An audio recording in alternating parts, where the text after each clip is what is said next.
Oke, kita masuk dulu ke materi ya.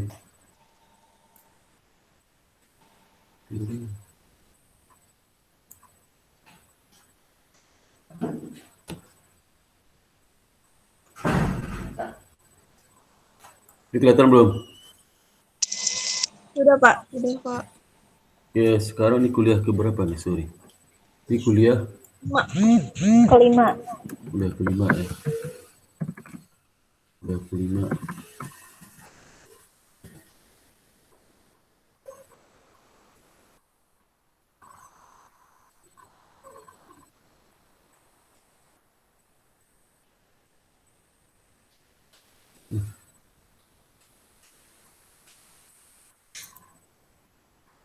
Udah kelihatan belum? Udah kelihatan ya?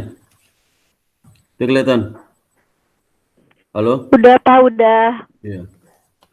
Oke, hari ini kuliah kelima, kita masuk ke liquidity risk ya. Nanti kalau mengenai bagaimana pengolahan risiko likuiditas itu kamu baca di apa? Baca di buku di buku ini modul level 1 ya, level 1. Itu ada gimana caranya. Sekarang kita lihat penyebab liquidity risk ya. Kedua, liquidity risk pada lembaga depository, pada perbankan ya. Nah, penyebab liquidity risk itu kalau kita lihat risiko likuiditas itu adalah risiko yang muncul karena lembaga keuangan itu tidak mampu memenuhi kewajibannya, memenuhi kewajiban apa? Kewajiban bentar.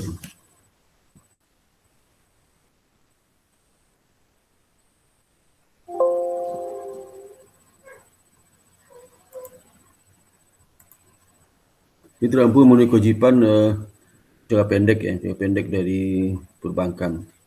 Jadi misalnya kalau ada kewajiban jatuh tempo kurang setahun, itu tidak bisa dipenuhi ya, tidak dipenuhi. Nah, penyebab liquidity risk di perbankan itu penyebabnya bisa di sisi utang ya, bisa juga di sisi apa? Si aset ya, sorry ini. Bentar nih. Ya, utang.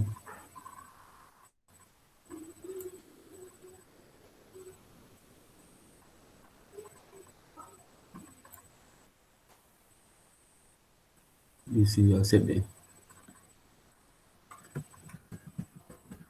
Bisa di sisi aset, bisa di sisi utang ya. Polisi utang itu seperti misalnya kalau di lembaga keuangan itu, seperti perbankan, itu sebagian besar dari hutangnya berasal dari dana pihak ketiga ya. Dana pihak ketiga mungkin sekitar 65 sampai 70% lebih ya, di total aset. Nah, sebagai itu dana pihak ketiga itu sejauh waktu di bawah setahun itu, bawah setahun. Jadi kalau kita lihat beberapa jenis dana pihak ketiga itu seperti giro ya, giro, tabungan, deposito bagi dua lagi. Ada deposito deposito biasa, deposito berjangka ya. Gitu. Jadi ya deposito yang biasa itu seperti yang banyak ada di perbankan ya. Tapi deposito berjangka itu biasanya jarang ya, jarang. Itu deposito berjangka sama deposito biasa itu, kalau deposito biasa itu kan dia deposito atas unjuk ya. Jadi artinya deposito itu hanya bisa dicairkan oleh orang yang nama di atas yang tertera di deposito. Tapi kalau deposito berjangka itu deposito itu bisa dicairkan oleh siapapun, jadi siapapun pemegang bisa dicairkan. Sehingga kalau yang deposito biasa itu nggak bisa diperjualbelikan ya. Tapi kalau deposito berjangka itu itu sertifikat deposito, sertifikat deposito itu deposito bisa diperjualbelikan. Kemudian dari apa? Contoh giro. Giro itu jangka waktunya kan nggak jelas sama tabungan itu, nggak ada jangka waktu. Jadi pemiliknya bisa ngambil kapanpun mencairkan dana di perbankan, di bank tersebut ya. Di giro itu turnover mungkin lebih cepat karena banyak ke bisnis kan giro. Giro itu buka giro kan tidak bisa pribadi, harus nama entitas ya, nama lembaga atau perusahaan ya. Kalau pribadi nggak bisa buka deposito. Nah, karena ada aktivitas bisnis maka turnover tinggi sekali, keluar masuk tinggi sekali. Maka tingkat bunganya itu paling kecil diberikan oleh perbankan. Nah, pada saat dia narik dana, itu bank harus standby dananya gitu untuk memenuhi kebutuhan dari nasabah korporasi itu perusahaannya. Sehingga nasabah perusahaan CV atau perusahaan perorangan. Kalau tabungan mungkin turnovernya tidak setinggi masuk keluarnya tidak setinggi giro ya, setinggi giro. Tapi tetap aja tabungan itu tidak bisa diprediksi, tapi daya endap dananya itu lebih tinggi daripada daya endap pengendapan dana di giro ya, giro. Ya. Sehingga bunga tabungan itu agak lebih besar pada bunga giro ya. Walaupun masih tak kecil ya, mungkin setahun itu 1,1% ya. Dan sebulan itu mungkin 0,0 sekian persen bunganya. Ya. Jadi kecil sekali. Kalau giro lebih kecil lagi ya, lebih kecil lagi bunganya. Kemudian yang ketiga deposito. Deposito ini karena dia berjangka waktu ya, jadi bank bisa memperkirakan kapan ditarik dari nasabah itu ya. Sehingga tingkat bunganya lebih tinggi ya. Jadi makin pasti jangka waktunya itu tingkat bunga makin tinggi. Makin tidak pasti jangka waktunya, tingkat bunga semakin rendah itu. Nah itu kalau mereka narik dana di perbankan, harus siap ya. Seperti sekarang ada perbankan yang ada salah satu bank kalau ditarik dananya uangnya nggak ada. Berarti dia liquidity risk tinggi ya di sisi utang. Sisi aset juga, sisi aset bisa juga sebagai aset karena pada saat aset komitmen telah dibuat oleh perusahaan, oleh perbankan yang memberikan kredit pada nasabah ya, kalau debitur, pada saat dicairkan dia harus punya waktu, punya apa? Harus punya dana di perbankan itu, ya, perbankan. Nah kita lihat bagaimana liquidity risk pada lembaga depository perbankan ya. Jadi yang pertama kita lihat liquidity risk dari sisi utang tadi ya. Sebelum masuk ke situ kita lihat ini apa struktur aktiva ya, struktur laporan posisi keuangan di perbankan itu, yang dimana struktur keuangan ini struktur posisi aktiva, struktur posisi utang ya, aktiva, pasiva, utang dan modal itu hampir mirip ya, hampir mirip ya, hampir mirip. Jadi kalaupun beda mungkin tidak terlalu jauh bedanya ya. Jadi di perbankan itu biasa total cash aset itulah cash yang liquid ya. Karena di perbankan itu ada 3 jenis aktiva produktif ya. Itu total cash aset itu seperti dana ditempatkan pada perbankan, bank lain ya, kemudian di bank sentral dan sertifikat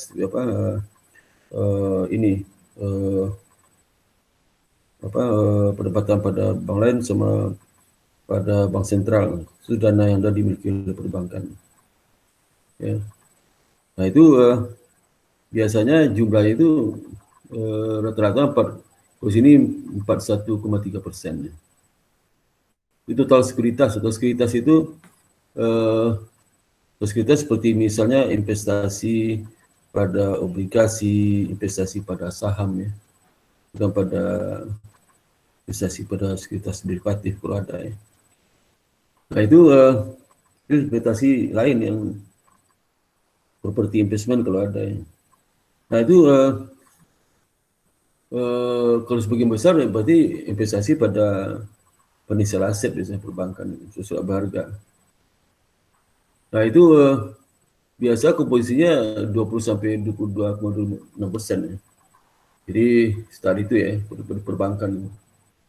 Kemudian kalau total loan perbankan ya, ini pinjaman, contoh di perbankan ini misalnya 4135,4 ya. Itu 66,82% total aset. Kalau kita lihat di perbankan di Indonesia sama lah. Jadi kredit diberikan itu jumlah itu mungkin sekitar 66 sampai 70%.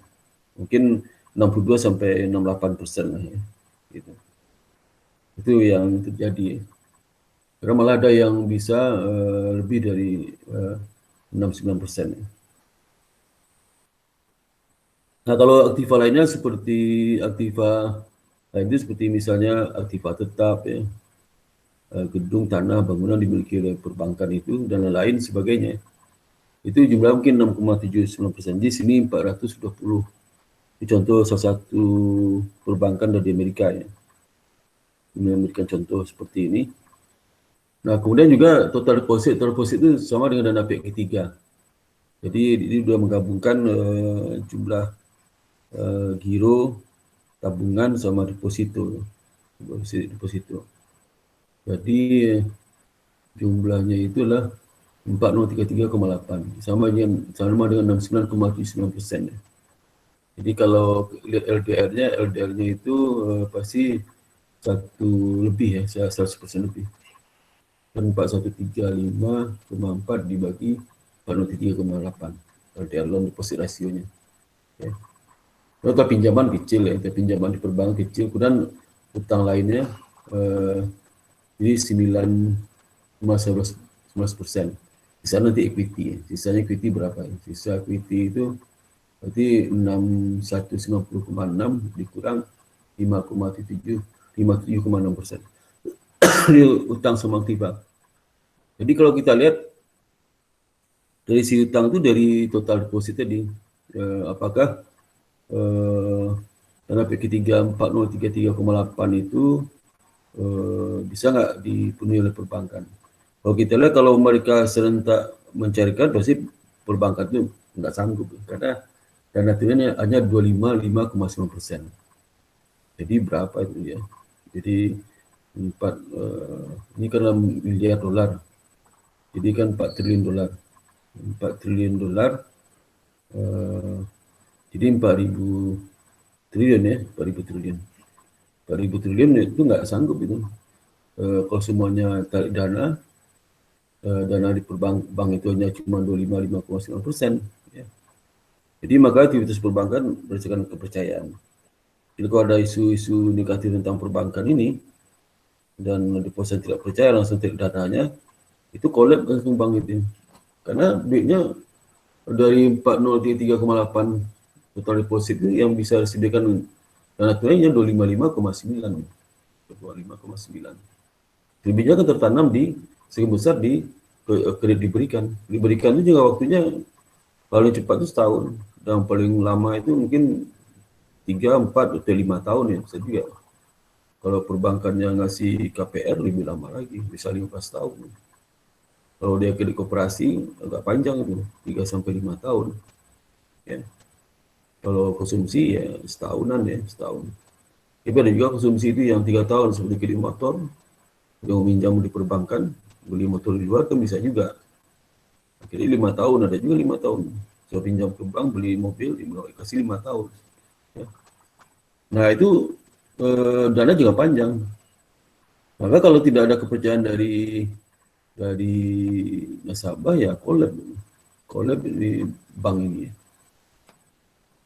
Jadi maka di dalam perbankan itu dalam memenuhi likuiditasnya untuk lubang ke lubang ya. Jadi misalnya pencairan dari dana P3 hari ini itu sumber utama dari tambahan setoran dari para penabung, dari giro, dan dari deposito. Itu digunakan dananya, tambahan. Bisa narik sekarang 100 miliar. Nah, tambah dari inilah 120 miliar.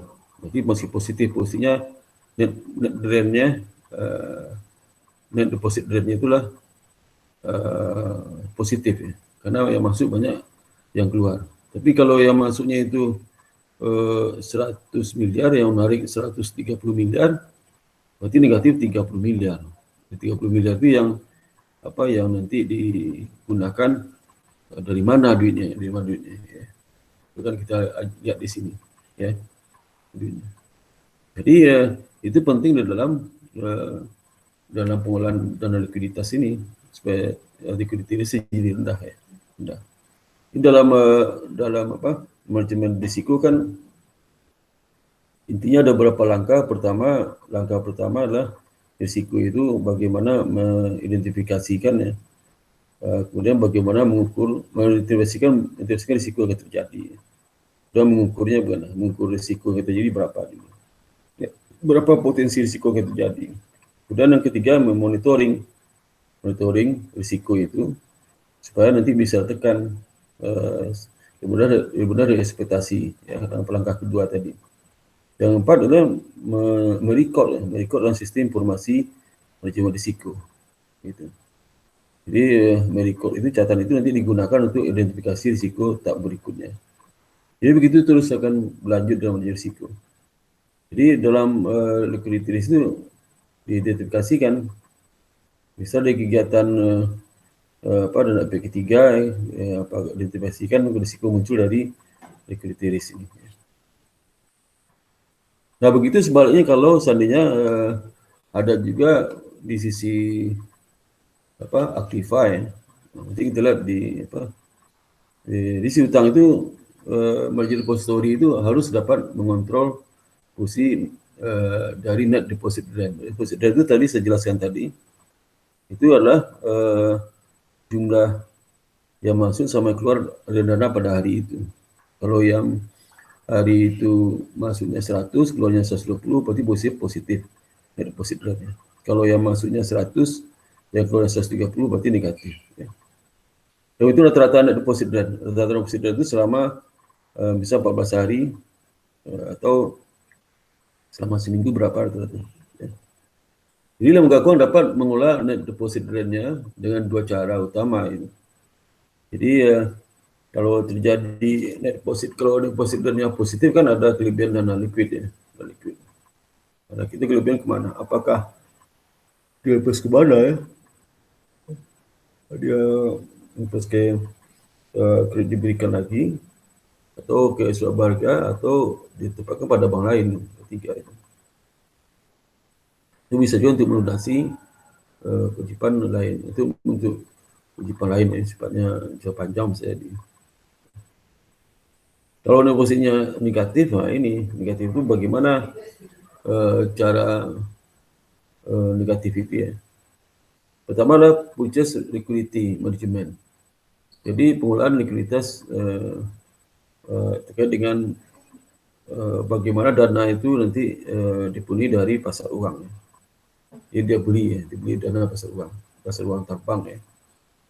Kalau yang kedua bisa juga store liquidity management, pengolahan likuiditas atas dana yang ada. Jadi dia aset liquid ya. Ya.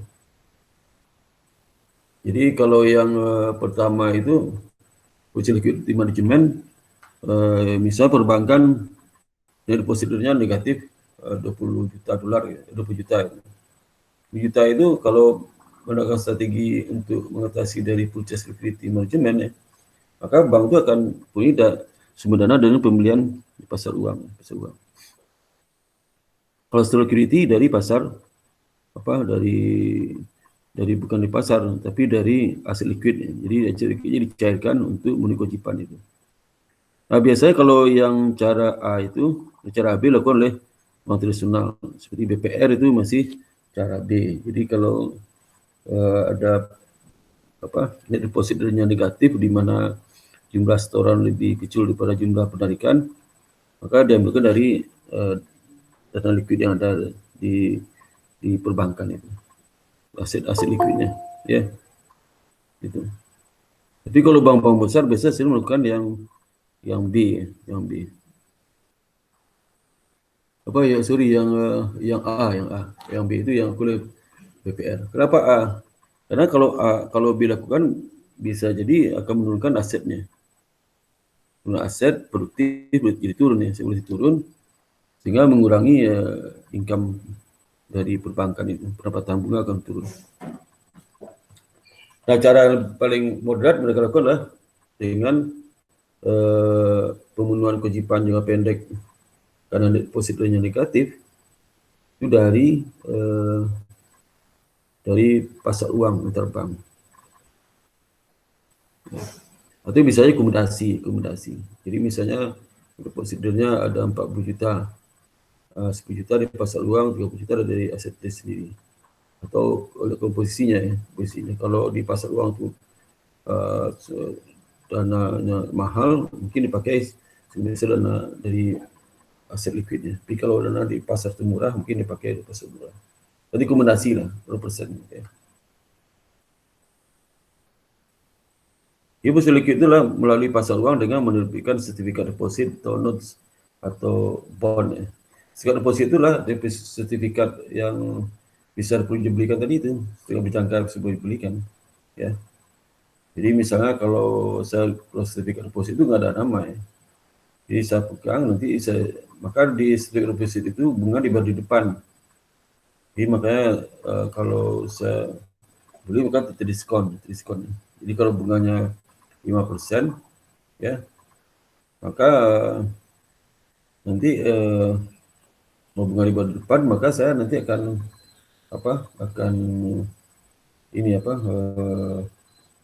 belinya diskon ya, karena bunga depan.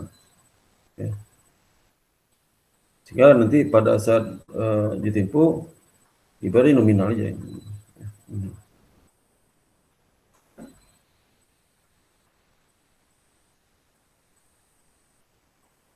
Atau bisa juga sertifikat notes ya, notes atau wesel ya. Atau bond obligasi bisa juga. Ya. Kalau obligasi kan bisa lebih jangka panjang, kalau notes bisa lebih jangka pendek ya, pendek. Jadi penerbitan obligasi, ya, kemudian sertifikat deposito dan notes itu sebenarnya sertifikat yang diterbitkan oleh perbankan untuk dana dari masyarakat untuk memenuhi kewajiban yang pendeknya. Itu ini. Ya.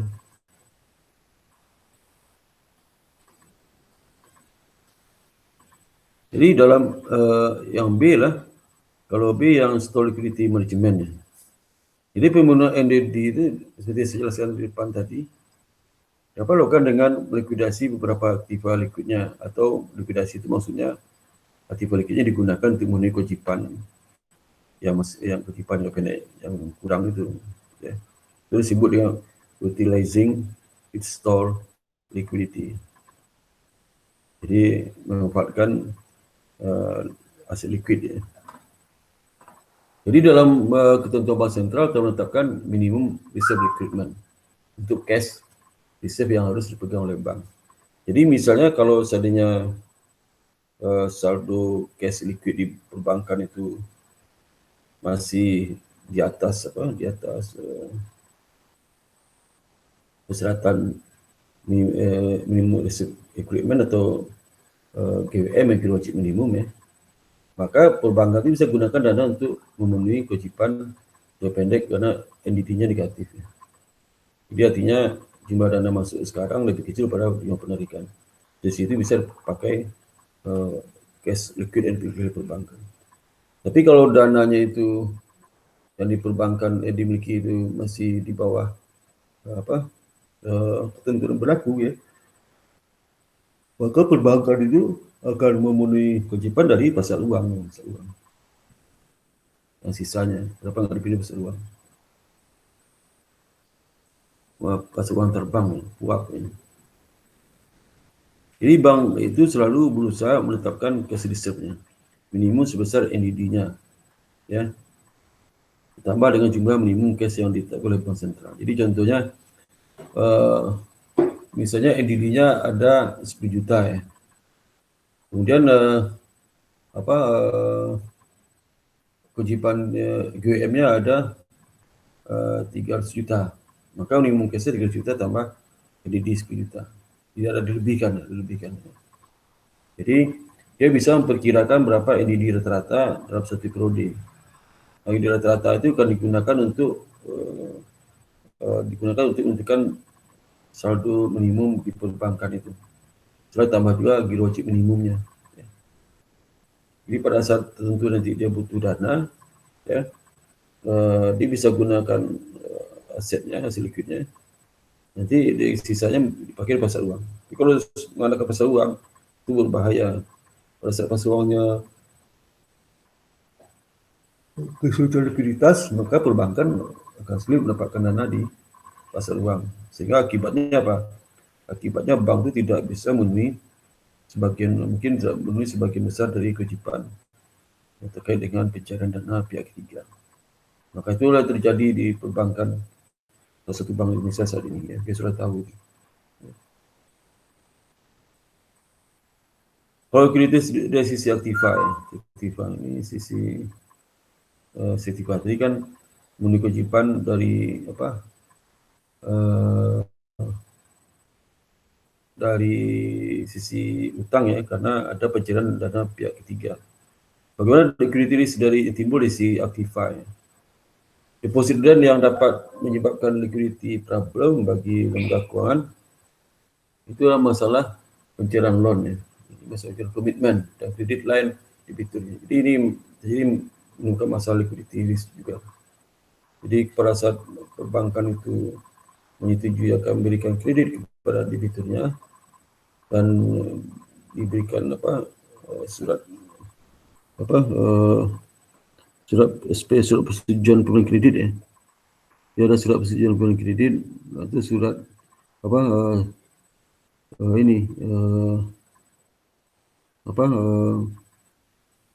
istilah di perbankan surat persetujuan kredit ya, SPK-nya.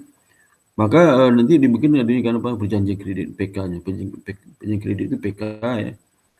Nah, begitu PK itu ditandatangani ke dua belah pihak ya, maka saat itu bank punya komitmen untuk menyediakan dana apabila debitur itu akan mencairkan dana kreditnya. Ya. Jadi pada saat dia tentang PK itu, perjanjian kredit itu disebut dengan komitmen loan. Komitmen loan. Ya. Dan kredit line itu sama dengan kredit modal kerja ini, kredit modal kerja revolving ya, revolving. Kredit kerja revolving. Jadi kredit kerja revolving itu fasilitas untuk modal kerja debiturnya yang diberikan pagu, nanti debitur bisa menarik dan mencairkan dan mencairkan serta mengisi kembali akunnya itu seperti kayak depo giro keluar masuk ini ya. Jadi posisi saldo akhirnya di bawah pagu kreditnya itu. Jadi salah sesuatu di perbankan kredit lain itu atau sebut juga kredit modal kerja revolving itu misal kasih pagunya 1M ya. Nanti hari pertama dia tarik 100 juta.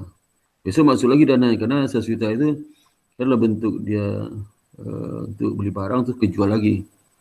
Jual lagi itu nanti dimasukin misal 80 juta ya. Jadi posisi saldonya 20 juta, pagunya 1 miliar. Begitu terus ya. Sampai nanti jadi maksimal saldo dari KMK revolving itu maksimal sebesar pagu diberikan. Terus pagu berarti nggak bisa lagi dia nariknya. Jadi saat sekarang adanya kecenderungan bank untuk meningkatkan loan komitmen dengan asumsi komitmen ini tidak digunakan oleh borrower. Jadi kalau tidak digunakan oleh borrower ya, biasanya kan peminjam itu ada meminjam ke bank sifatnya berjaga ya. Jadi kredit lain itu berjaga operasional, kalau nggak ada dana nanti diambil di situ. Nah, apa pendapatan dari perbankan kalau dananya nggak ditarik?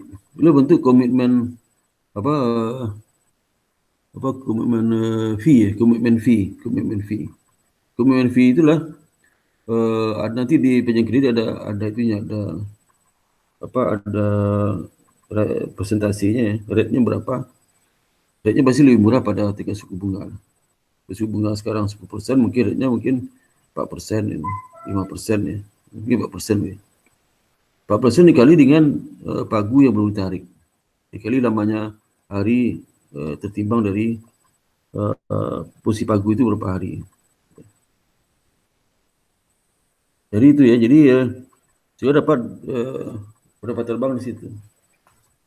Jadi kalau debitur yang menarik, bank itu untung karena dia tidak menyediakan dana, dapat commitment fee dari situ. Ya. Bagi pulau besar-besar ya. Gimana dengkul dapat pendapatan. Ya. Nah, bagaimana cara mengukur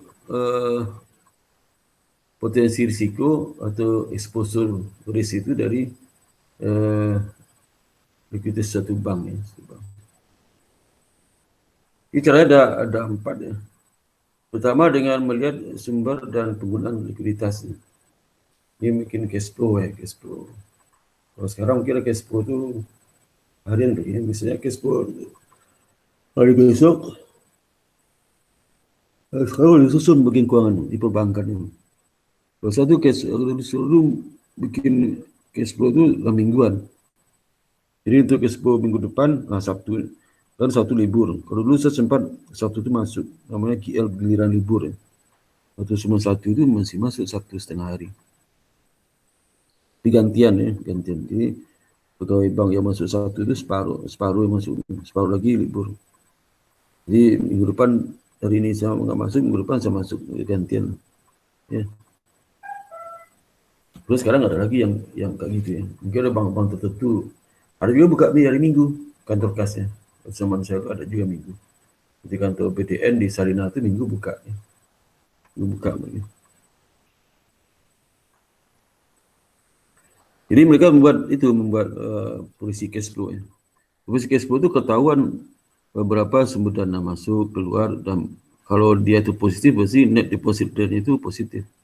Ya, positif. Nah, kalau positif nanti dia likuiditasnya nggak ada ya. Jadi kalau dia dananya kurang ya, polisi cash flow-nya negatif, nah berarti dia harus mengusulkan jalan bagaimana cara mengatasinya. Apakah dana itu diambil di pasar uang, berapa jumlahnya, dan sisanya berapa yang akan diambilkan dari dana ini mungkin dari perbankan saat itu. Ya. Jadi tergantung dari keputusan bagian tersebut memutuskan itu. Yang B adalah peer group ratio comparison. Ini peer group ratio ini nanti ada beberapa rasio core ya yang akan digunakan untuk menilai apakah likuiditas bank itu naik atau turun. Liquidity index ya, indeks. Ada nanti menunjukkan kalau indeks ini makin besar, apakah likuiditas makin rendah atau makin tinggi. Financing gap dan financing requirement. Itu yang akan kita lihat nanti ya.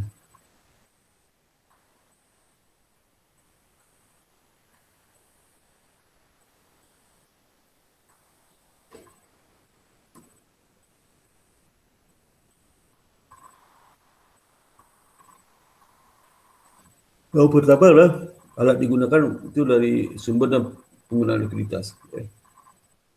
Jadi ini bikin polisi harus cash ya, jangka pendek. Misal apakah dalam harian, 3 hari, dalam minggu ya. Yang lama itu dalam minggu ya. Karena polisi likuiditas sebulan sekali nggak ada bahaya itu. Bahkan sekarang malah saya dengar pada setiap hari ya. Bisa dimonitor posisi likuiditas supaya segera diantisipasi, kalau kurang buat antisipasi.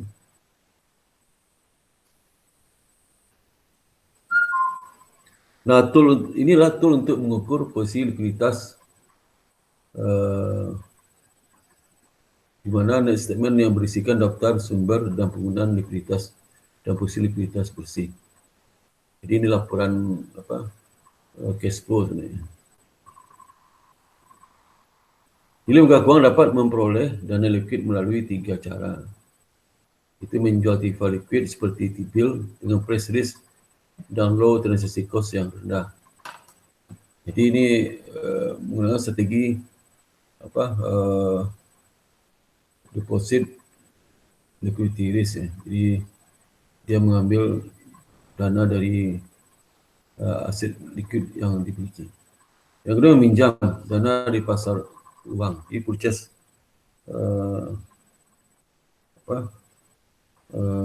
liquidity. Dan menggunakan kelebihan saldo cash receipt di atas syarat minimum.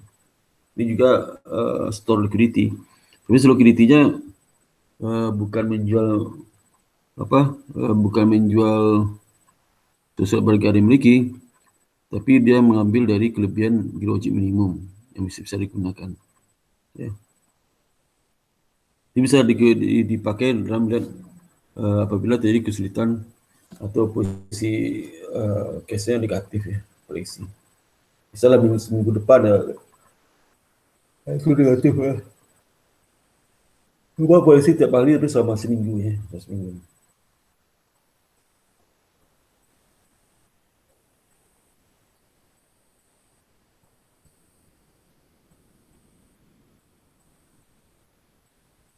Lalu yang kedua, peer group ratio comparison. Jadi ini cara lain untuk mengukur liquidity exposure ya. Itu dengan membandingkan rasio kunci core rasio tertentu dengan neraca lembaga keuangan. Seperti misalnya, jadi rasio loan to deposit dan deposit ini kan menggambarkan berapa diberikan dibandingkan dengan total pihak ketiga. Ini di samping ini, maka kalau di mahasiswa ya, saya menggunakan rasio ini sebagai proxy untuk mengukur liquidity risk ya.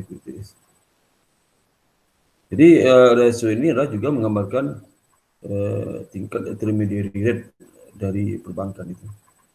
Kalau rasio ini di bawah 1 berarti intermediary rate-nya kan belum optimal gitu.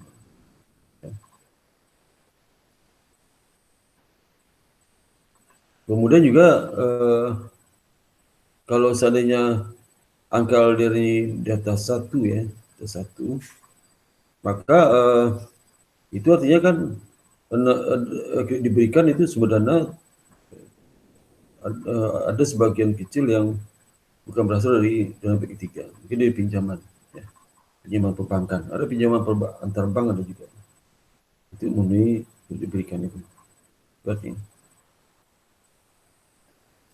Jadi kalau makin tinggi, tapi kalau di ketentuan yang di bank sentral kan ada batas minimal atau maksimal. Minimalnya kita lupa itu 85% atau 88% minimal. Maksimalnya 110 atau lupa saya. Ya.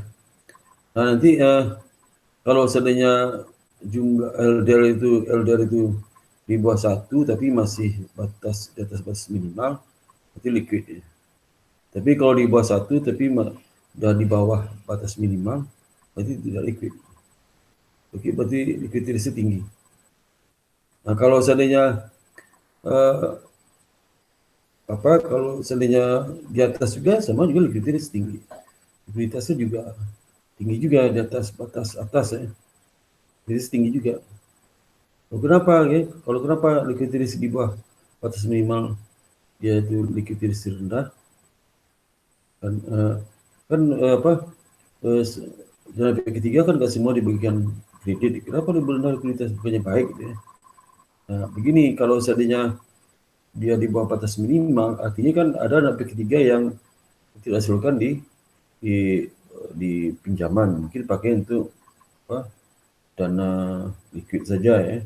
Dana liquid itu kan seperti dana cash yang dari perusahaan di Bank Indonesia ya. Nah, itu kan bunga rendah ya. Ya, pendapatan bunga turun.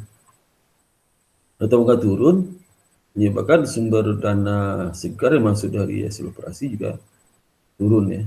Pendapatannya turun. Sehingga ini bisa mengganggu likuiditas masa datang.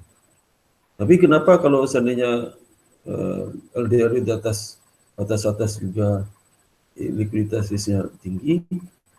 Nah, karena kalau di atas batas atas, kredit diberikan itu sumbernya tidak hanya dari PK3, tapi juga sumber lain. Nah, sehingga kalau seandainya dana PK3 itu mau dicairkan oleh nasabah, kemungkinan bank akan kesulitan untuk memenuhi kewajiban. Jadi agak dibangai risiko likuidnya lebih tinggi.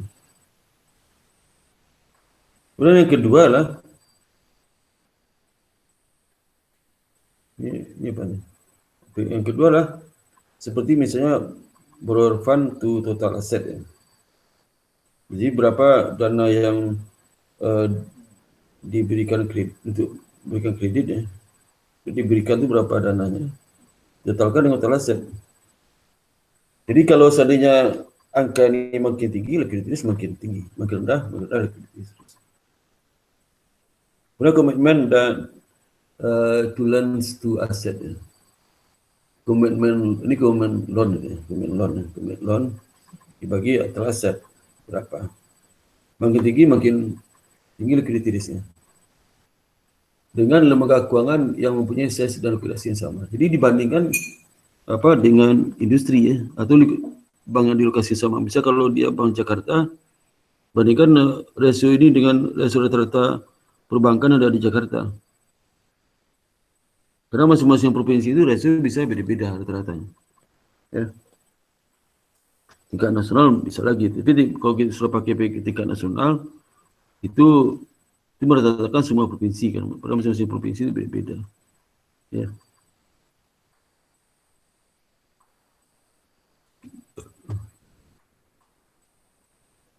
Di situ bisa dapat disimpulkan apakah kondisi likuiditas perusahaan akan tinggi atau rendah ya.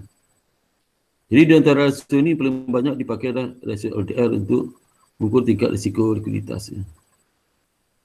Tapi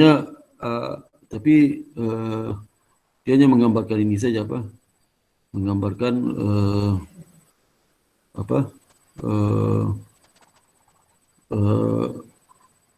low atau high ada, tapi berapa jumlahnya nggak bisa diukur. Liquidity index ya. Cara ketiga lah untuk mengukur risiko likuiditas dengan menggunakan liquidity index. Indeks ini pertama kali dikembangkan oleh Jim Pirrell di Federal Reserve Bank Sentral Amerika. Indeks ini mengukur potensi kerugian yang dapat diderita lembaga keuangan dari penjualan mendadak tiba-tiba dari aktiva dibandingkan dengan jumlah yang telah terima pada harga pasar wajar berdasarkan kondisi normal pasar. Jadi misal contoh, kalau surat berharga obligasi kalau kita eksekusi tanggal tempo harganya 100. Tapi kalau kita eksekusi sekarang harganya 90. Biasanya lebih rendah kan. Itu 90 itu harga yang kita cairkan hari ini. Sedangkan harga 100 kalau kita cairkan saja tempo. Harga normal. Nah, perbedaan yang tinggi antara harga fair sales asset itu, fair sales asset itulah itu harga di mana kita menjual saat ini dengan harga pasar wajarnya. Harga pasar wajar itu terkait dengan harga pasar kalau seandainya kita tidak menjual mendadak ya. Pasar wajarnya, maka menunjukkan kurang liquid ya. Jadi kalau seandainya fair sale-nya lebih tinggi ya, harga pasar wajar sekarang, fair sale aset ya. Kalau harga pasar wajar sekarang, harga pasar saat ini dibandingkan harga fair sale aset, maka itu menunjukkan menunjukkan kurang liquid hanya portofolio aktiva tersebut. Indeksnya dapat menentukan formula sebagai berikut. Jadi PI dibagi P harga pasar wajarnya. Jadi bisa fair sale aset itu biasanya lebih rendah pada harga pasar wajar. Biasanya lebih rendah. Jadi kalau kita lihat logikanya ya, indeks ini maksimal 1 nilai. Ini satu. Bisa atas satu. Di atas satu itu berarti pasar tidak rasional. Ya. Karena kalau bisa kalau saya mau mau saya jual sebulan lagi harga 100. Tapi kalau saya tarik dana sebulan lagi 100 harga pasarnya. Investasi obligasi. Tapi kalau kita ingin jual sekarang harga 100. Bisa seperti itu. Bisa juga dalam kondisi di mana jadi harga itu lebih tinggi ya dari harga wajar. Tapi jarang. Kalau kita jual mendadak pasti harga lebih murah. Sama menjual tanah, kalau suatu jual tanah itu setahun lagi ya, mana pasti harganya akan normal. Tapi jual sekarang coba terburu-buru, berarti harganya di bawah 100. Berarti indeksnya itu makin rendah ya. Rendah.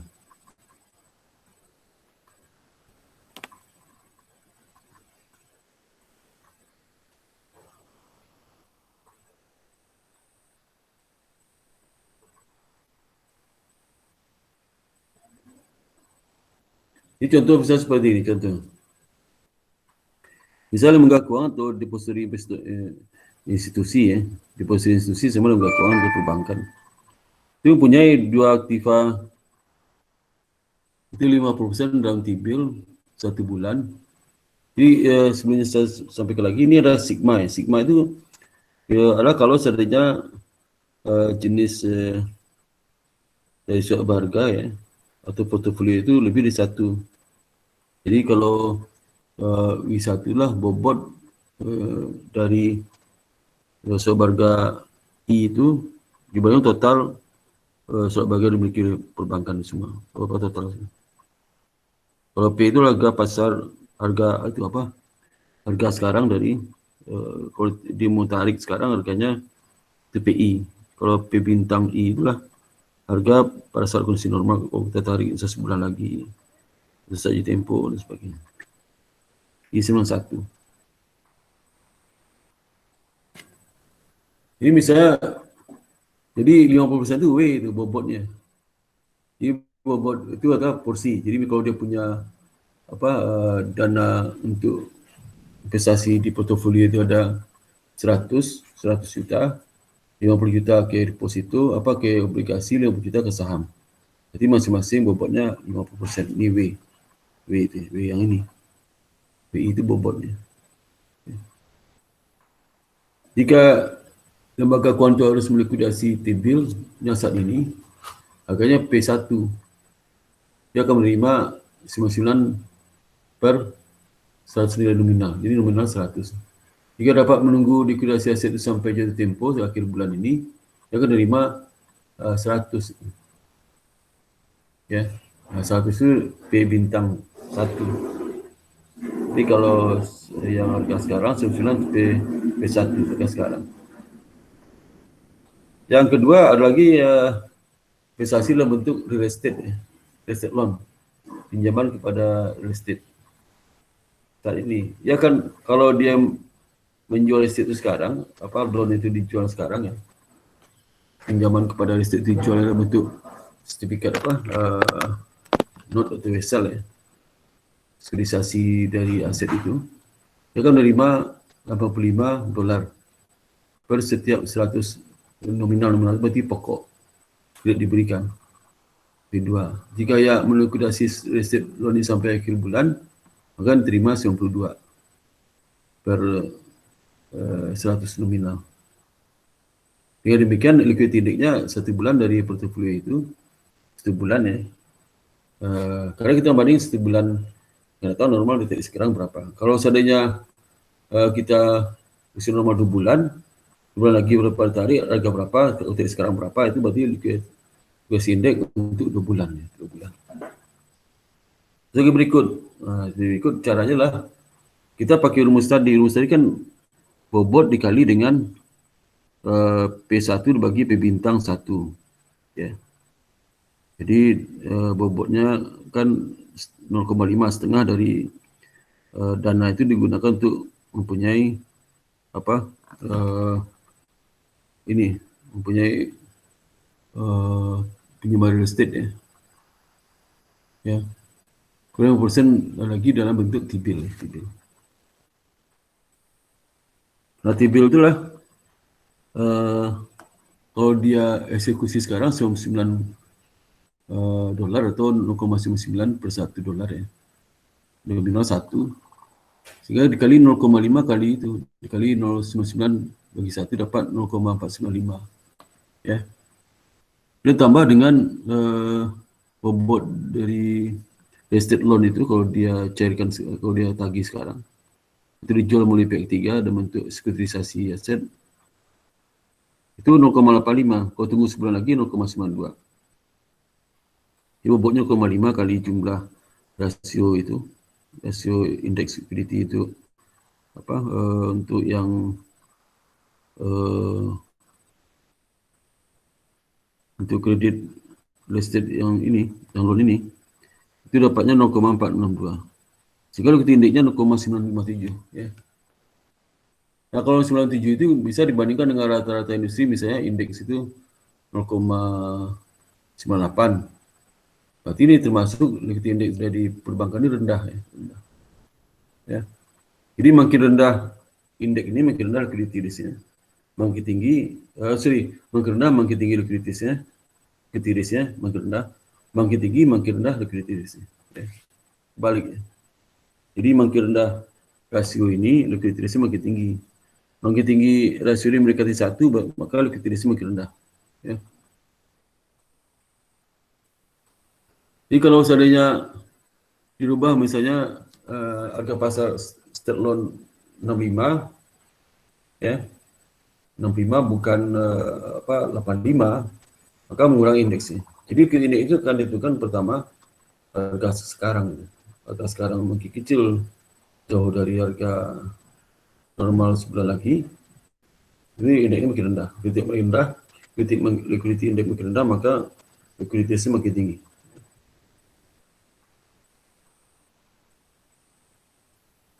Nah, kalau di dalam skripsi mahasiswa 1 susah juga mendapatkan liquidity index ini. Karena dia harus melihat berapa harga pasar sekarang dari masing-masing aset produktif dari perbankan itu. Ya.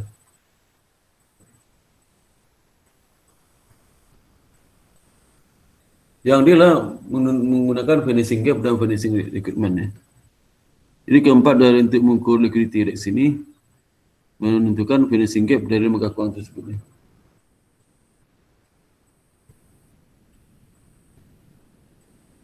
Jadi financing gap itu sama dengan average loan dikurang dengan average deposito.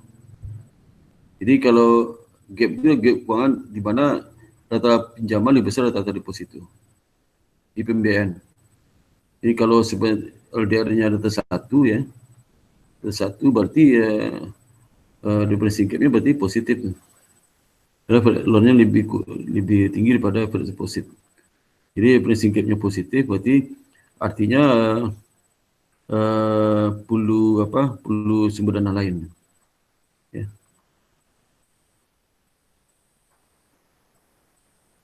Sehingga kalau financing gap positif ya, dia perlu sumber dana lain yang bagi gap ini. Nah, itu bisa pertama dengan liquidity aset ya, kan minus, liquidity aset kan minus. Kita minjam dana.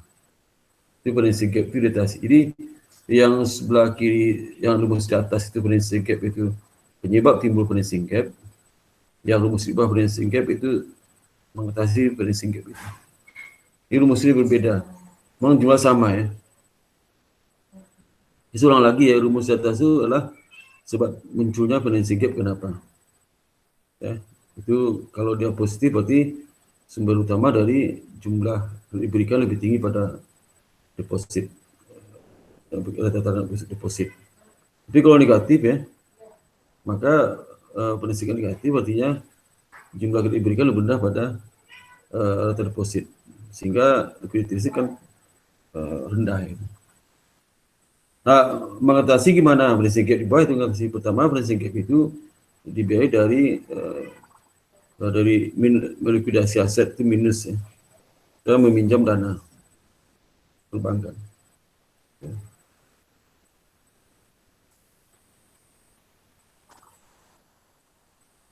Sehingga hubungan ini dapat ditulis kembali sebagai berikut ya. Jadi financing gap ya, kan kalau ini kita kita rumus kedua itu kita ingin tahu berapa borrowing fund ya, yang harus berapa jumlah dana yang harus pinjam pihak luar ya. Setelah dia juga menjual aset likuidnya untuk mengatasi financing gap ya.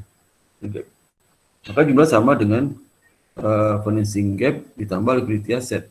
Itu jumlah dana yang harus dipinjam dari pihak ketiga, beli pasar uang. Jadi ekspresi ini yang ingin diperlihatkan adalah implikasi likuiditas dan manajerial dari financing requirement. Financing gap tambah liquidity asset. Jadi financing requirement itu harus ya, itu adalah berapa jumlah dana yang harus diperlukan untuk mengatasi financing gap itu. Financing gap. Setelah dia menggunakan aset liquidnya. Berapa jumlah ya. Ialah sebesar tingkat core deposit dan loss-nya sebagaimana jumlah liquidity aset menentukan kebutuhan peminjaman atau pembelian dana. Di dalam kondisi tertentu biasanya financing gap dan aktiva liquid dari DI maka akan menentukan biasanya dana yang diperlukan untuk meminjam di pasar uang. Dan biasanya exposure terhadap masalah likuiditas bagi DI. Jadi berapa jumlah dana dibutuhkan sangat tergantung pertama di financing gap. Yang kedua liquidity asset. Kalau makin tinggi liquidity assetnya itu hasil liquidnya yang dipakai apa? Tentu saja setelah kita mengurangi dana liquid yang sesuai persyaratan dari GWM, Gross Wajib Minimum. Contoh misal kalau hasil liquidnya ada 100 juta, Gross Wajib Minimumnya 80 juta, berarti liquid aset dipakai sini adalah 20 juta. Itu maksudnya.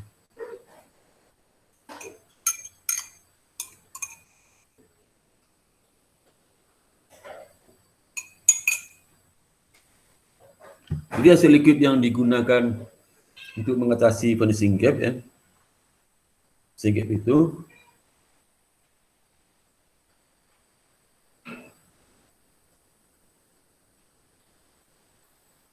itu bisa akan mempengaruhi pada financial recruitment dan perlukannya. Itu ya. Jadi coba lagi financing gap itu berasal dari mengatasi dengan memiliki aset liquid dengan menjual ya. Kan negatif. Tambah borrowing fund ya. Fund. Itu. Jadi dana yang dibutuhkan sama dengan financing gap ditambah dengan liquidity asset ya. Nah, sehingga kalau kita lanjutkan lagi contoh tadi ya, bisa di contoh tabel 2 ini juga indikasi hubungan antara financing gap, liquidity asset, dan borrowing fund financing requirement. Ini ada neraca ya, neraca suatu bank. Kalau ditanya ya, berapa financing gap, berapa financing requirement. Ya. Jadi pertama kita hitung berapa financing gap penyebab terjadi kenapa. Sehingga penyebab terjadilah penyebab terjadi dari ini, dari dari yang pertama ini ya, ini efek loan dikurang dengan jadi jumlah pinjaman 25 dikurang dengan core deposit ya. Itu sumber pertama munculnya financing gap. Kalau di positif tidak ada masalah lagi ya. 25 dikurang 20 berarti udah 5. Jadi financing gap udah 5. Jadi masih butuh 5. 5 itu gimana kita mengatasi? 5 itu ya kita atasi pertama dari menjual aset liquid. Aset liquid itu ada 5 itu. Yang kedua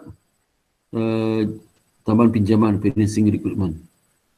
Jadi financing requirement itu sama dengan financing gap ditambah dengan aset liquid. Aset liquid ya. Jadi financing requirement itu apa? Financing gap tambah aset liquid. Financing gap berapa? Dari 5 kan? 25 kurang 25. 5 tambah liquid asset 5. Berarti financing requirement 10. Itu ya. Itu artinya ya. Ini semua lagi ya. Ini pertama, langkah pertama saya harus hitung dulu berapa financing gap yang muncul dari berapa financing gap muncul itu. itu dari loan dikurang dengan core deposit. Dapatnya 25 kurang 20 dapat 5. Dan untuk mengatasinya, itu financing gap itu dari minus liquidity asset ditambah dengan financing requirement.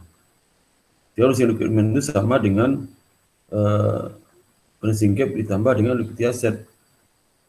Jadi financing gap berapa? 5. Financing gap 5. Liquidity asset 5 juga. Financing requirement ya 10. Itu tak 10.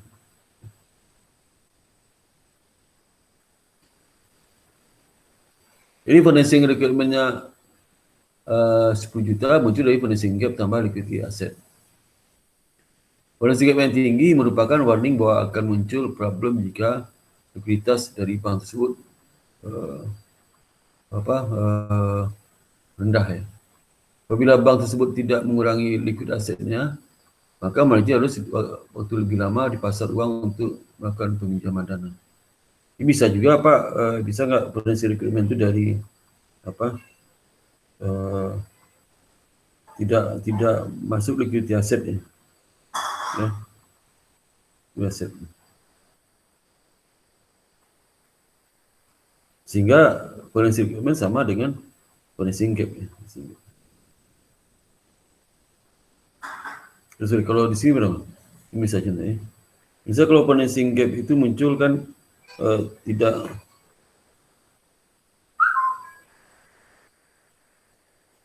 jadi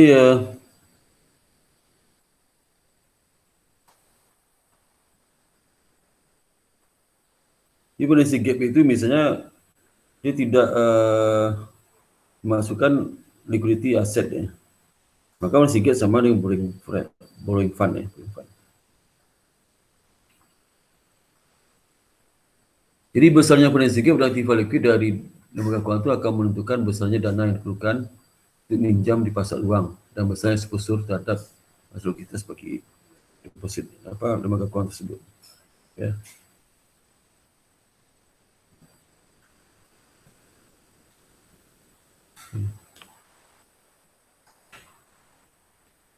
Yang berikutlah perkataan itu Bank for International Settlement BIS ya. Itu konsepnya menentukan aset liquidity risk itu dengan melihat maturity ladder method. Mengukur liquidity risk khususnya net funding financing requirement. Di maturity ladder method itu caranya seperti ini ya. Jadi di perbankan itu dia bagi umur di blok umur itu masing cash flow inflow ya. Jadi untuk yang 1 hari 2 malam sama 6 bulan ya, 6 bulan. 2 hari 2 malam ya. Ini maturity asset ya. Untuk 1 hari 10 untuk yang 2 malam 150, 6 bulan 1.500 ya. Cash inflow-nya. Selevel non maturing ya aset itu 12 250 sama 4.000. Kemudian access to deposit liability ya 15 200.000. Establish credit sales credit lines ya. Jadi 12 150. Ability to security ya. 550 sampai 400. Outflow-nya liability falling due. Di tempoh liability itu yang 1 hari 2 hari sama 6 bulan. Committed line kredit yang bisa ditarik ya, berdasarkan contingent liability. Cash flow from unanticipated event ya. Net funding requirement. Kumulatif net funding requirement ya. Ya. Jadi net funding requirement itu lah 4. Kalau 1 hari belum kekurangan, tapi 2 malam kurang 50, 6 bulan tidak ada masalah. Jadi kumulatif net funding requirement ya, dia meminjam itu di kalau 2 malam 50. Kalau 6 bulan aman ya. Jadi kerangka waktu bagi manajemen likuiditas adalah jangka pendek ya. Biasanya merekomendasikan kerangka waktu ini 5 hari ya, seminggu ya. 5 hari kerja ke seminggu. Dalam mengelola kecukupan likuiditas perlu disajikan beberapa skenario. Skenario ini menggunakan quantitative analysis ya, sebagaimana yang telah direkomendasikan oleh BIS. Dengan skenario ini diketahui kondisi positif dan negatif posisi kas bank tersebut. Beberapa skenario yang dapat dilakukan dalam melihat kondisi likuiditas bank adalah: pertama, skenario dalam kondisi normal; kedua, skenario dalam kondisi general market krisis; yang ketiga, skenario dalam kondisi spesifik krisis ya. Jadi mungkin buruk ya. Dan sebagai yang berikutnya itu perencanaan likuiditas. Sebagai implikasi dari pendekatan BIS maturity ladder ya, perencanaan likuiditas merupakan komponen utama dalam mengukur liquidity risk yang berhubungan dengan cost. Terkait dengan biaya perencanaan, likuiditas dapat lakukan optimal funding mix sehingga lower cost of fund dan minimalkan kelebihan cash reserve dapat tercapai. Di perencanaan likuiditas mempunyai beberapa komponen ya. Masing-masing komponen dijelaskan sebagai berikut ya. Pertama, komponen itu nama delineation of managerial detail and responsibility. Itu pertanggungjawaban dibebankan kepada manajemen kunci apabila terjadi krisis likuiditas. Yang kedua, komponen kedua lah daftar terinci tentang fund providers yang sering menarik dana dengan mempunyai pola penarikan tertentu. Ini perlu juga dipelajari polanya ya, untuk melihat perencanaan likuiditas. Yang ketiga, komponen mengidentifikasikan ukuran size dari potensi deposit dan penarikan dana dalam berbagai horizon waktu di masa datang, 1 minggu, 1 bulan, kuartalan, dikaitkan dengan alternatif sumber pendanaan di private market untuk memenuhi penarikan seperti emergency loan dari lembaga keuangan lainnya dan bank sentral. Dan yang berikutnya ada komponen keempat, itu merencanakan penetapan batas internal masing-masing pinjaman subsidiary dan cabang dikaitkan dengan bonds untuk risk premium yang dapat diterima untuk pembayaran di masing-masing pasar seperti Fed Fund, LPS, CDS dan sebagainya. Kemudian berikutnya lah liquidity risk, unexpected deposit grant dan bank runs. Ini berdasarkan kondisi normal dan terkait dengan arah perencanaan manajemen yang lebih tepat, net deposit withdrawal atau exercise loan commitment merupakan problem likuiditas yang signifikan bagi bank. Hal ini menyebabkan ketersediaan dana pinjaman atau kelebihan cash reserve adalah cukup untuk mengantisipasi kebutuhan. Sebagai contoh ya, peristiwa bulan November dan musim liburan, itu pasti penaikan lebih tinggi pada jumlah setoran dari nasabah ya. Sehingga depositnya ada tinggi, negatif. Sehingga bank harus mengantisipasi dampak seasonal ini dengan memegang jumlah cash lebih besar dari kelebihan cash reserve normal atau minjam lebih dari kebutuhan normal di pasar uang untuk bersiap menghadapi liburan. Kalau sekarang kan kalau di Indonesia liburan Juli sampai Agustus, libur panjang. Juni, kalau mahasiswa Juni sampai Agustus, kalau pelajar tu Mei Juni. Mei Juni biasa Juli dia sudah sekolah itu. Jadi Juni sampai pertengahan Juli ya, bisa setengah bulan. Jadi biasa peningkatan itu lebih tinggi pada yang masuk. Perlu antisipasi. Ini problem utama likuiditas dapat muncul jika jumlah deposit grant dalam kondisi normal tinggi yang tidak dapat diprediksi. Yang normal deposit grant shock dapat jadi dengan sejumlah alasan ya, termasuk sebagai berikut ya. Misalnya perhatian solvensi bank berhubungan dengan bank lainnya. Kegagalan berhubungan dengan bank cenderung meningkatkan perhatian depositor mengenai solvensi bank lain. Di contagious effect ya, dampak penularan. Dan perubahan tiba-tiba dalam preference investor mengenai holding non-bank financial asset seperti T-bill atau mutual fund sales berhubungan dengan depositnya. Nah, deposit dan bank run liquidity risk. Jadi yang tadi kita lihat bagaimana deposit run dan hubungan bank run liquidity. Apabila dana 50 juta dengan saldo deposit 60 juta ya, 60 juta dan 60 nasabah masing-masing 1 juta, maka terjadi likuidasi likuiditas, maka 10 nasabah tidak mendapatkan kembaliannya. Jadi kalau seandainya dana 50 juta dengan saldo. Jadi kalau bank itu punya dana 50 juta dan sampai ketiga 60, artinya apa? Jadi kalau masing-masing nasabah punya saldo 1 juta, ya, jadi nasabah yang ke-51 sampai nasabah 60 tidak mendapatkan kebahagiaan. Ini lebih cepat, lebih baik ya. Jadi itu. Isi aset adanya loan yang diberikan dalam kondisi tidak liquid yang digunakan untuk memenuhi klaim depositor dan bentuk cash. Cara dengan memberikan diskon yang besar dari normal loan-nya kepada debitur DI tersebut ya. Disebut. Jadi isi asetnya adalah loan yang diberikan dalam kondisi tidak liquid ya.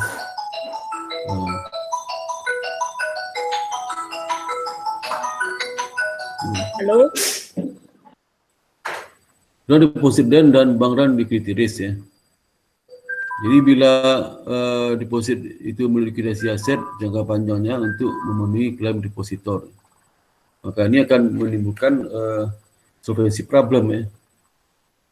Jadi kalau DI itu melikuidasi aset jangka panjangnya untuk memenuhi klaim deposito, klaim dari sampai ketiga, maka akan menimbulkan solvency problem. Karena solvency problem karena aktif produktifnya digunakan untuk mencarikan kewajiban sekarang. Sehingga kewajiban jangka panjangnya akan terganggu ya. Hal di atas terjadi karena kondisi di mana depositor mempertanyakan sistem perbankan. Itu terjadi di mana transaksi sudah turun ya, sehingga jumlah penarikan dana ketiga itu melebihi dari jumlah aset liquid, sehingga bank terpaksa menjual dari dari kredit diberikan jangka panjang, sehingga terjadi diskonto. Di bank makin rugi, kemudian juga menyebabkan solvensi makin tambah berat permasalahan, karena solvensi itu biasa kan kewajiban dibandingkan dengan aset jangka panjang yang produktif ya, yang bisa memberikan hasil itu digunakan untuk memenuhi kewajiban jangka panjang itu. Nah kalau seandainya hasil jangka panjangnya dilikuidasi untuk memenuhi kewajiban jangka pendek, maka pasti solvency problem akan muncul. Masalah kemampuan bank itu memenuhi kewajiban jangka panjang mungkin problem lagi. Ya. Ini karena menimbulkan bank panic ya.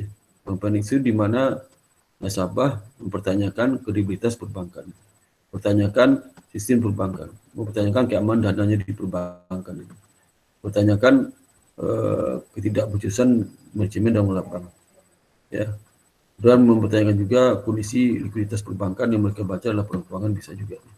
Itu isu, ya. Jadi bank panik sebanyak nasabah banyak melakukan itu. Melakukan penaikan dana besar-besaran. Jadi hubungan bank run, diskon window, dan deposit insurance. Di lembaga regulator pemerintah telah menetapkan program penjaminan kepada bank atas deposito diterima di masyarakat melalui dua alat untuk melindungi kriteria di perbankan, yaitu deposit insurance dan diskon window. Jadi untuk mengatasi bank panic itu ya, supaya masyarakat itu merasa aman ya, maka dibuat lembaga penjaminan simpanan. Kalau di sini nama LPS. LPS. Jadi ya dua alat untuk melindungi liquidity risk itu bagi perbankan ya, supaya tidak ada timbul di bank panic ya. Maka pertama deposit insurance ya, diberikan oleh bank sentral digunakan dalam rangka mengatasi bank panik di nasabah. Indonesia namanya LPS ya. Dulu kan yang disebut LPS kan Bank Indonesia yang menjamin. Sekarang ada LPS. Kalau diskon window adalah substitusi dari bank insuran untuk mengatasi mekanisme kestabilan liquidity risk. Diskon window diberikan dalam bentuk pinjaman oleh bank sentral. Jadi misalnya kalau seandainya terjadi penarikan besar-besaran, maka Bank Indonesia memberikan fasilitas pinjaman kepada perbankan itu untuk memenuhi kewajiban dari nasabahnya, sehingga tidak ada satupun nasabah yang dana tidak bisa kembali, semua bisa kembalikan, sehingga ini bisa meningkatkan kepercayaan di masyarakat kembali, sehingga masyarakat akan menabung kembali ke situ ya. Jadi kalau salah satu bank sekarang itu tidak cukup dananya, mungkin sudah kalah keliling terus menerus, jadi perbankan tidak kasih fasilitas lagi ya. Dan demikian dapat saya sampaikan kuliah hari ini ya. Udah waktunya jam 9:30 ya, sebenarnya sampai jam 10, tapi kita gunakan untuk dan jawab ya, sama absensi ya. Oke, demikian sampaikan. Silakan yang bertanya. Ya, kalau ada pertanyaan.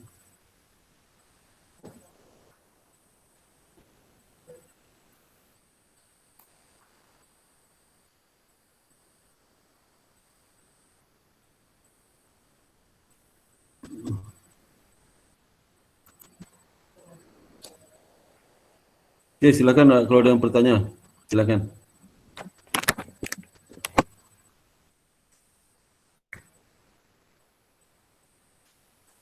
Oke, Rulita. Lalu buka videonya, saya mau cek absennya, cek kehadirannya. Halo?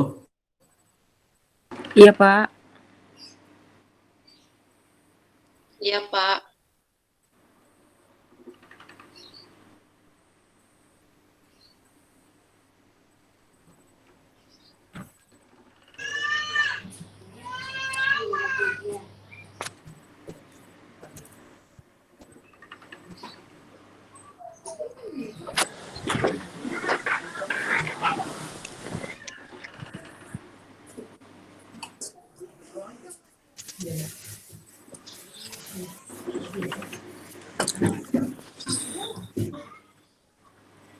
Okta bangun tidur, tak? Enggak, siapa yang baru bangun? Udah dari tadi. Okta baru bangun, Pak. Siapa itu? Bangun. Hah? Pak, saya habis galau, Pak. Jadi saya habis nangis hari ini. Walah, Bohong, Pak. galau, Kemarin galau. dia abis dihadiahin apa? Apaan sih, Cak? Video Niko. Bukan apa sih kemarin? Walah. Dia dikadoin tas, Pak, pacarnya, Pak. Dia ulang tahun. Oh, Pak minta nangis. traktir, Pak, mau Okta, Pak. Oh ya, boleh aja traktir melalui virtual ya. Tapi dia Iya, pelit, Pak. Pak. Bapak kirimin aja alamat Bapak, nanti Iya. aku gojekin. Bapak nanti ditraktir Iya. beauty sama Okta. Tapi Traktir apa? syaratnya Bapak harus kasih aku nilai A. Ih, bangga. Ya? Ya enggak, Eh, Bapak. Pak, jangan mau, Pak.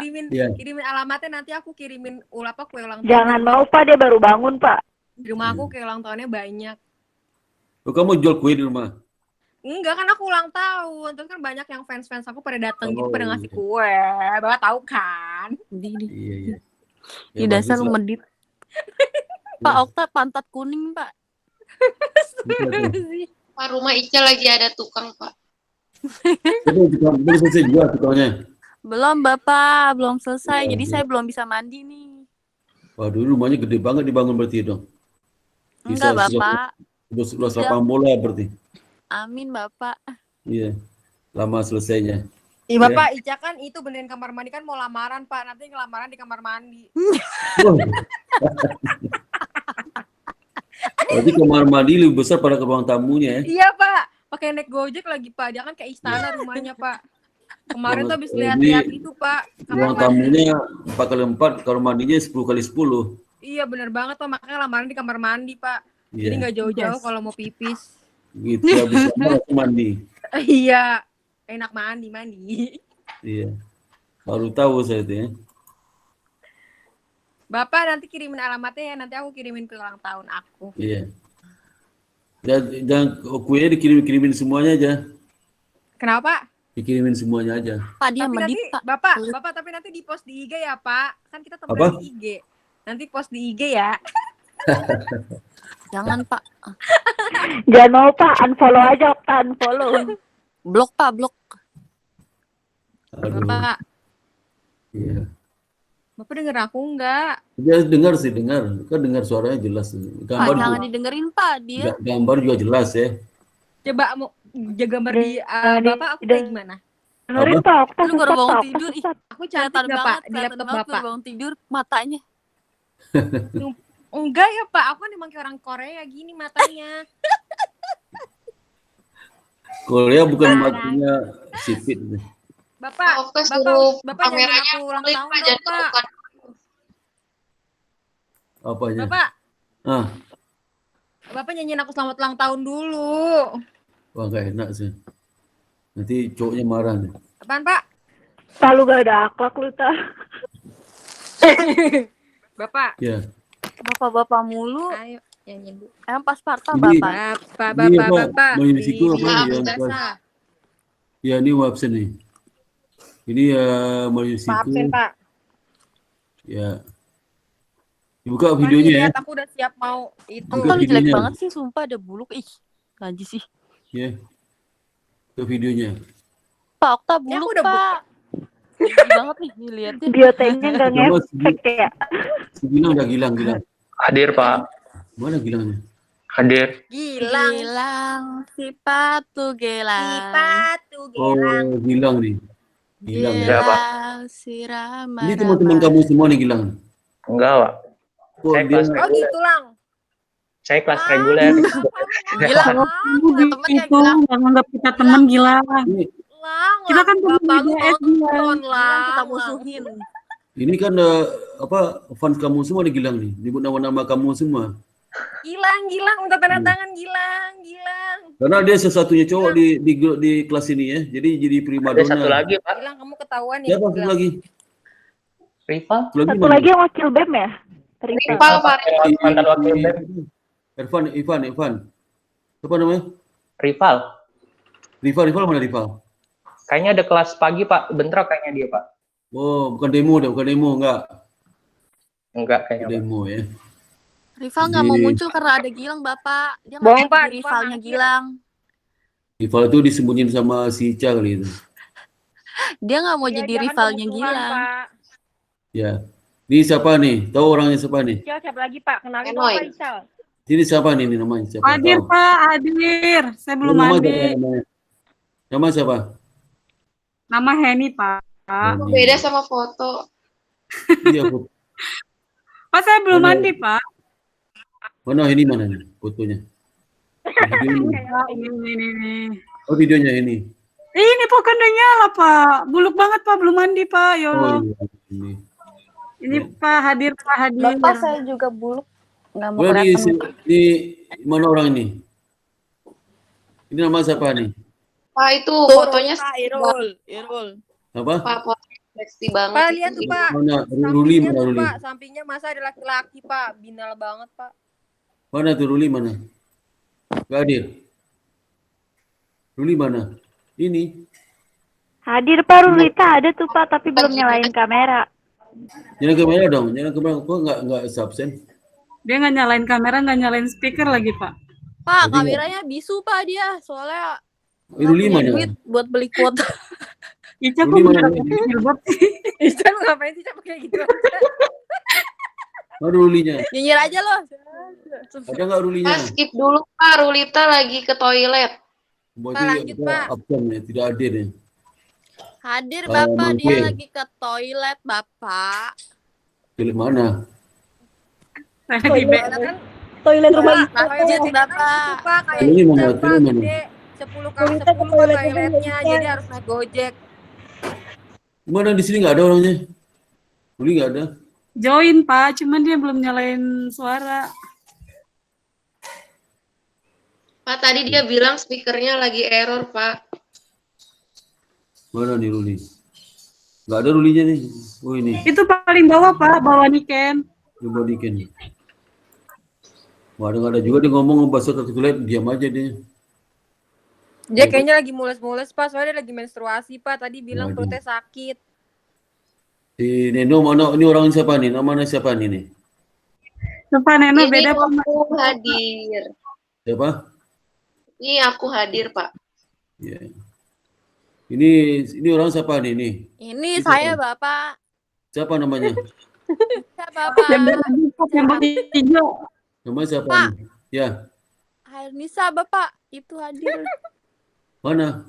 Pak, temboknya warna hijau, Pak. Temboknya Ih kopi, Bapak Pak. nih tuh saya belum mandi. Ini nih. Mana? Nggak kelihatan. Ih Bapak lu banyak. Ica, Oh, beleknya kelihatan. Beleknya kelihatan. Aku belum mandi. Ya kelihatan orangnya. Kelihatan mana sih orang? Tahu Ica, Pak, mulut sama hidungnya hilang, Pak, dia udah plastik-plastik. Iya. Jadi Ica-nya nggak hadir ya? Hadir Enggak, Pak. Apa? Tuh, masa hadir makanya ditutupin, Pak. Iya, Hadirnya kalau pasti dia ditutupin jelek, berarti Pak, nggak hadir. aslinya. Okta nggak ada akhlak. Ini siapa namanya nih? Nikirnya ada Mangkir nggak? Pak, mangkir. Nikirnya ada nggak? Mangkir. Mana? Ada, hadir. Oh, hadir ya. Kamu di rumah atau di luar nih? Di rumah, Pak. Lagi pacaran, tuh. Pak. Lagi pacaran. Lagi mau cek itu Pak, dia Pak. Pacaran yang dulu deh, nanti setelah kuliah aja pacarannya. Evita mana Evita? Di Kita rumah, mangkir, Pak. Pak. Astagfirullah. Mangkir. Evita mana? Evita mana? Mangkir, Pak. Hadir, Pak. Mana? Ini. Dia gitu, Pak. Tuh sosok cantik, Pak. Maksudnya langsung Iya. dimatiin. Evita, hadir. Arjipen. Hadir, Pak. Arjipen panggilnya siapa? Arjipen atau Arjipun? Elin, Pak. Oh, Elin. Iya. Elinnya mana nih? Saya. Oh, kau bimbing sama saya, bimbing skripsinya. Iya, Pak. Nanti sore ya, Pak. Oh. Siapa yang bimbing skripsi sama saya siapa lagi? Sama Nadia. Sama Nadia. Iya. Oh. Ini udah skripsi semua, ini kan udah skripsi. Kenapa, Ini kan Pak? udah, Aku ya skripsi juga, aku sama Bu Paulin. Iya, Pak, aku sama Bu Mbak Santi. kalau Evita sama siapa? Sama Bu Wiwi, Pak. Kalau ini? Heni sama Bu Santi. Sama Bu Santi, Pak. Ica sama siapa? Ica sama Kita siapa nih? belum. Bapak Kita saya masih belum, banyak Bapak. Saya extend Oh, iya. semester depan. Ya kamu sama saya nanti skripsinya. Iya, benar ya, Bapak. Iya. Dibimbing ya, Oh, Pak. kita manajemen, Pak. Emang boleh. Oh iya. Boleh aja, boleh aja. Oh, boleh. Emang manajemen boleh, Pak, sama Pak Sparta. Boleh. Kalau gitu pilih pas Tahu gitu Sparta. pilih apa? Oh, ye, kalian udah nggak bisa. Ini si Nino bimbing sama siapa? Nino. Neno sama Pak Erik. Aku sama Pak Ei. Kalau si Okta sama siapa? Okta masih ngulang, Pak. Sama Mang Ujang, Pak, Okta. Masih ngulang apa? Kita Ngulang. sama Bu Wiwi. Okta Bu Iwi. Bohong, Pak, Okta masih ngulang, banyak matkul ngulang. Oh, kalau si apa? Si Ruli Lulita sama Pak Sule, Pak. sama apa? Sama Rulita masih ngulang, Pak. Rulita masih ngulang. Iya. Lulita sama Pak Sule. Wah, itu orangnya udah join, Pak. Rulita lu mangkir tahu. Mana? Buka speaker. Wah, ini. Nih Rita nih. Ini ya. Beda foto sama anunya. Iya, Pak. Fotonya cantik, aslinya jelek. Foto julid sih, mirip Okta julid. Okta mana nih Okta? Okta juga beda, Pak, fotonya, Pak. Beda banget gitu. Iya, beda. Fotonya jelek, aslinya lebih Kalau jelek. Nikita mana? Nikita nggak ada nih Nikita. Nikita mana nih? Nikita udah berapa hari nggak datang? Nikita lagi ini, Pak. Bapak saya hadir. Mana orangnya Nikita? Nikita lagi ini kan baru resepsi kemarin, Pak. Nikita Apa? Willy. Nikita Willy. Kayaknya nih kita nggak ada join. Nikita nggak ada berarti ya? Bapak, aku itu jangan dimangkirin. Dimungkirin aja. Jangan dong. Bapak nanti kalau aku udah selesai mata kuliahnya, aku sama Bapak ya bimbingannya. Ya, Beneran ya. Nanti aku Maria, mau Maria. ulang tahun. Maria mana? Maria. Hadir, Pak. Ini Maria. Siapa yang nyanyi dah? Oh ini Maria. Nikita nggak Wah, ada. Ya? apa? Kita nggak ada nih. Nikita nggak ada deh. Nikita Mirzani. Nikita Mirzani lagi sibuk, Bapak, syuting mulu. Syuting mulu deh. Rival mana ini nggak mangkir nih. Ibu demo nih ya. Nyiapin demo, Pak. Ya. Ini si Elizabeth. Hadir, Pak. Ini Elizabeth Kezia Adi Wijaya. Hadir, Pak. Kamu itu adiknya sih itu? Adanya siapa? Elizabeth dengan Terus Pagi enggak? Bukan? Saya anak reguler, Pak. Apa? Reguler. Reguler yang itu yang magang. Iya, Pak. Lagi Yang magang. kemarin saya telepon itu. Iya, Bagaimana kondisinya? Aman? aman. Berarti kamu ambil sama saya ternyata. Iya. Oh, ambil sama saya. Iya, Pak. Oh, maka untuk nomor teleponmu ada 2, satu lagi kok adikmu yang angkat, siapa tuh adikmu? Hah? Teleponmu Adik ada 2 mas ya? Adik saya. Nomor saya 1, Pak. Enggak, satu lagi adikmu ini nomor teleponnya. Waduh, mana? Kata ini si adiknya Pak katanya. Oh, itu mungkin Bapak lihatnya dari e-kampus kali, yang emergency kontak. Sini nih, minus kontak itu nggak tahu. Nomor orang tua kali, Pak. Ini kamu cek nih, kamu cek apa? Pejabat. Takutnya ada namanya begitu. Pejabat. Nomornya berapa emang, Pak? Ini jalannya. Pejabat. Nah ini nih. Nomornya berapa? 0823. Ah, bukan nomor saya, Pak. Nomor orang tua saya juga nggak nomor itu. 0823 9726 5983. Bukan, Pak. Nggak ada nomor itu, Pak. Bapak salah nama kali Elizabethnya. Ini Elizabeth Felicia Tuhan. Di kelas reguler ada Elizabeth juga, satu lagi. Oh ini Elizabeth Felicia Siahan. Bukan saya. Saya ini Elizabeth Kezia, Bapak. Loh ini siapa nih? Oh, tanya Ini adiknya. saya Elizabeth Kezia. Ini yang tadi bukan. Waduh, berarti siapa nih Elizabeth Felicia Siahan ini memang ada orangnya? Elizabeth Felicia Siahan memang ada orangnya? Nggak tahu, Pak. Nggak kenal. Lalu dapat di mana nih? Lalu Bapak dapat nomor dari mana? Maka tuh telepon kamu tuh yang ini angkat. Siapa si adiknya tuh? Gimana kondisinya? Gimana kondisi si Elizabeth? Oh, baik-baik aja Pak. Baik-baik aja katanya. Waduh. Ini bukan nih? Bukan, Pak. Wah, saya suruh lagi nih. Waduh.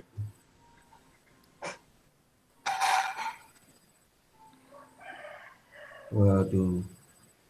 Kok ada telepon saya namanya? Ya. Kamu masih di anu deh, di kapan mau keluar dari itu? Besok, Pak. Besok. Jadi ya. Ya, Pak. Dan si Rizal Sujatno. Rizal mana? Rizal? Halo Rizal. Tidak ada Rizal. Tadi ada cowok tadi, siapa nama tadi? Cowok yang ngomong tadi nama siapa tadi? Halo? Namanya Lewat, Gilang, lewat. Bapak, Gilang. Gilang, Pak. Apa? Gilang. Ini Rizal, ada Rizal ini, bukan Gilang. Tadi yang ngomong Iya. saya, Pak. Ini Rizal. Ini. Oh, nggak tahu, Pak, saya, Pak. Oh, Nggak ada join, Pak. Di people nggak ada dia. Iya ada nih. Berarti yang kamu siapa tadi? Jadi udah disebutkan ya laki-laki itu lagi ya? Si Udah, Gilang Pak. ya? Udah kan? Udah, Pak. Jadi hari ini ada 3 nggak masuk ya? Si Nikita Mizarni, sama si Rizal, sama si Rival. Nikita Mizarni kemana nih? Aduh. Ya. Oke, ada pertanyaan sampai di sini? Sebelum kita akhiri kuliah ini, Nggak ada, Pak. ada nggak? Nggak ada, Pak. Jadi kalau nggak ada, udah nggak terasa kuliah kelima aja ya. Jadi kalau nggak ada, saya ucapkan sampai sini, alhamdulillah. Assalamualaikum warahmatullahi wabarakatuh. Waalaikumsalam warahmatullahi wabarakatuh. Pak Sparta. Waalaikumsalam, Pak. Makasih ya, Parta. Sama-sama. Nanti ada kisi-kisi kan, Pak, sebelum UTS. Masih lama, 2 minggu lagi kok ah. Udah jadi kisi-kisi nanti aja kisi-kisinya. Neno ngapain sih, Neno? Iya, mau lu mengamal udah kisi-kisi. Kamu makan gue ulang tahunnya dulu. Ulang tahun siapa, Pak? Sini Cuma dulu. Okta, Pak. Ya. Oh, nggak dibagi, Pak. Kita aja Nggak nggak dibagi pernah kita, traktir. Pak. Dia Boro-boro begitu, mau Pak. Pantat kuning, Pak. Iya, Mak. Ketemunya kagak lu ya. Bapak, nanti kirimin alamat Bapak ke Okta ya. Nanti Okta kirimin ke ulang Iya, tahun. Iya. Buat apaan ke ulang tahun doang? Jangan mau, Pak. Beneran, Pak, nanti Okta kirimin ya. Maunya yang mahal. Iya. Bapak, Beneran. Pas Iya, Marta anaknya suka Jeko kirimin Jeko. Minta kirimin pizza aja Pak, kirimin pizza. Kalau kayak gini ketahuan ya, kan direkam ya, maaf ya. Bapak, jangan lupa Iya. diupload ya, Pak. Nenek habis pergi, no. Apa udah upload? Iya, buat Ini. belajar nanti Iya, kalau iya, ada iya, yang nggak bisa paham. upload ya. Bisa upload. Neno baru Oh, pulang. videonya buka dong. Pulang Video buka pagi dong. langsung kelas. Video dibuka. Ya udah. Bapak, saya mau kelas itu dulu. Videonya buka. Manajemen Video keuangan. buka videonya biar ketahuan siapa orangnya ngomong. Ih, Bapak, saya lagi ngalis, Bapak. Buka aja, mau apa? Bapak. Nih aku. Bapak. Nih, Bapak, aku lagi dandan. Iya. Ical mau Soalnya kemana, kelas Ical? Bapak ada berisik-berisik banget ya Pak. Kik aja Bapak, kik. Pak, Belum mandi. bibir aku udah menggoda nih, Pak. Bisa direkam BG. Iya. Astagfirullah, gak ada akhlak semua emang Pak. Ice jangan kayak gitu, dimasukin YouTube tahu. Tahu lucu. Gak apa-apa. Tahu kalian solimi banget sih, Bapak. berdosa banget. Soalnya Apa? Bibir aku bagus gak, Pak? Apanya? Bibir aku. enggak, bibir lu hitam. Gue kan kadang nggak lipstikan, yo. Senyum aku bagus nggak, Pak? Enggak. Ya, semuanya bagus semua. Bagus Jangan semua. pada gitu. Bapak jodohin aku dong, Pak.